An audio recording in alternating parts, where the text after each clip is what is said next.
Welcome back to another episode of Rock Boys Football. The Georgia Bulldogs bring in another offensive lineman to the 2024 class. And oh, yeah, that's right.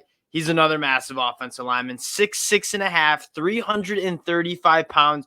Marquis Easley from the state of Illinois commits to the Georgia Bulldogs. And for those keeping track at home, I got to get my notes out for this. The last four offensive line commitments, we have Michael Uini, four-star offensive tackle from the state of Texas, 6'6", 320 pounds. Daniel Calhoun, 6'7", 335 pounds from the state of Georgia.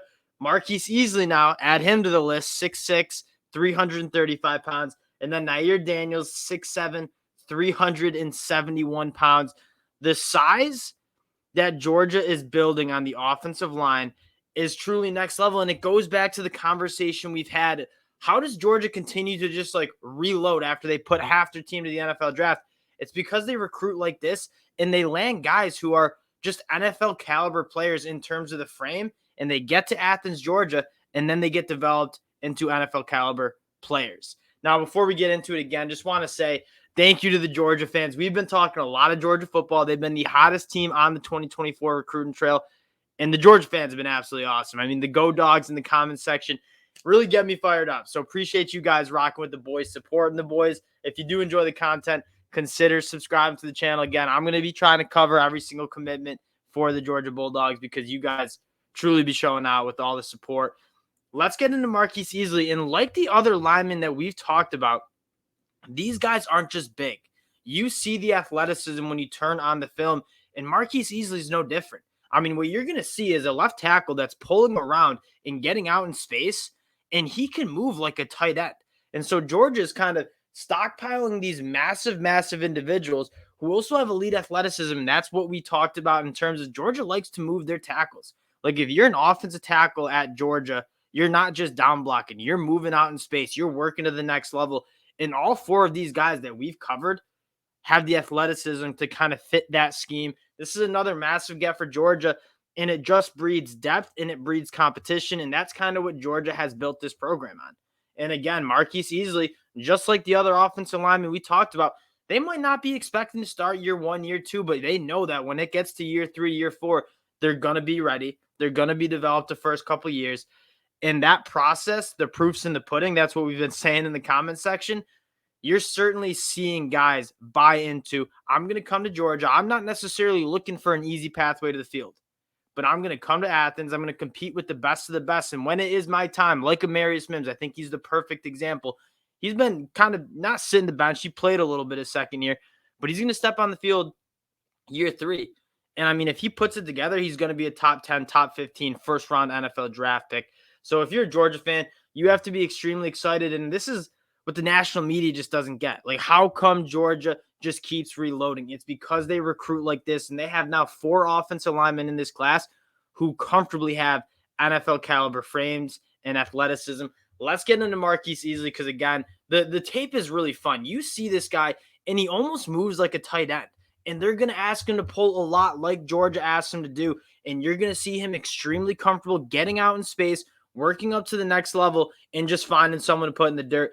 Now, I think he needs to work just a little bit on finding the right guys. And that kind of comes with the system and getting coached up and finding your cues. Because you see the athleticism. Sometimes he struggles to kind of find the way. But if I'm his running back, I'm getting right behind him and just following him to the end zone because that seems to be a solid recipe.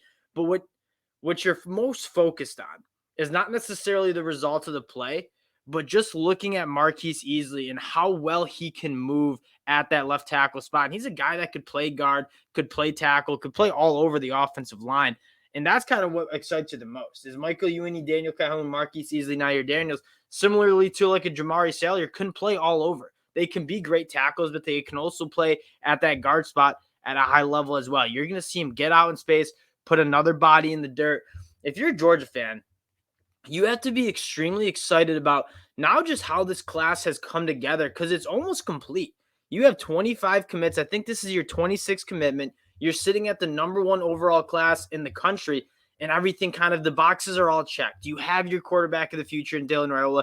Can you protect Dylan Raiola? You sure can. You land 4 or 5 really solid offensive linemen. You know the defense. You know they're going to get the dogs on the defensive side of the ball, But in terms of the offense, quarterback one, check. Offensive line check, probably the most important. And then the wide receivers are coming. And we haven't talked much wide receivers for the Georgia Bulldogs, but a guy like Nye Carr, really like his guy. I mean, like top 50 national ranked dude. There's another guy I like, gotta get to him. Terrion Tuggle, as a Michigan fan, really liked his game. He's transferring down to IMG. He's got some serious juice. You have Chauncey Bowens, who I'm a massive, massive fan of at that running back spot. We talked about him, Zamir White vibes. And then you complement that with like a Dwight Phillips Jr., who's one of the fastest players in this class. Kind of Zamir White, James Cook-esque in terms of you got your bruiser, the between the tackles guy, and then you got your guy in space. So on the offensive side of the ball, you're feeling really good. And we didn't even talk about five-star Jaden Rebel at that tight end spot too. Tight ends obviously playing a massive role for Georgia. Now you're looking at what does the rest of this class shape up to be? Like who else could Georgia get? And it looks like Georgia might take, we're at 26 commitments, and they're in it for multiple other guys. Starting on the defensive line, we talked about Williams Emoneri, and one of y'all asked me a question about what does it sound like? And from what I've read, Oklahoma was in the lead.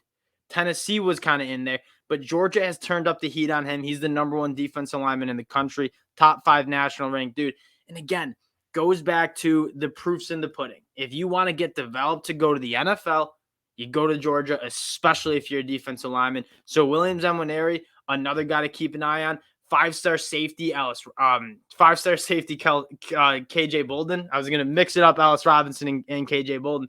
KJ Bolden, also considering Georgia. It sounds like Georgia's in the lead. And if you get KJ Bolden in the class, you're looking at 3 guys in the top 10 nationally. And that defensive side of the ball is looking great.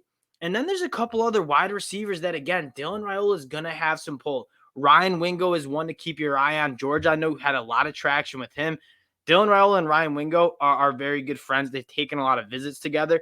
I know recently you've been hearing a lot of buzz around Texas, but I wouldn't be surprised if Dylan Raiola kind of turns up the heat on him. And again, when you're a wide receiver, you want to know who's throwing you the football. And they got the number 1 quarterback in the class locked up, the number 1 player in the class locked up.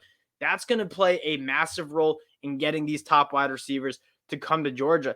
And you look up and down this class for Georgia, 26 commitments, most of them in the top 100, top 150. There's not many holes in this class. They got the offensive line to protect Dylan Raiola. They got some weapons for Dylan Raiola. On the defensive side of the ball, it's littered with elite talent. We asked why Georgia continues to be at the top of the country, best program in the country. It's because they recruit like this. And are all these guys going to hit? Probably not. And that happens. But most of these guys are going to get developed into All-American caliber players, NFL draft picks. And it seems like the train just keeps on rolling for the Georgia Bulldogs, landing another massive commitment in Marques Easley. Looking like we're going to have one of the best offensive lines in the country for the next couple of years down in Athens. Again, wanted to hop on, update you guys on the recent Georgia Bulldogs recruiting news. Appreciate you guys checking the boys out, and we'll talk to y'all later. Peace.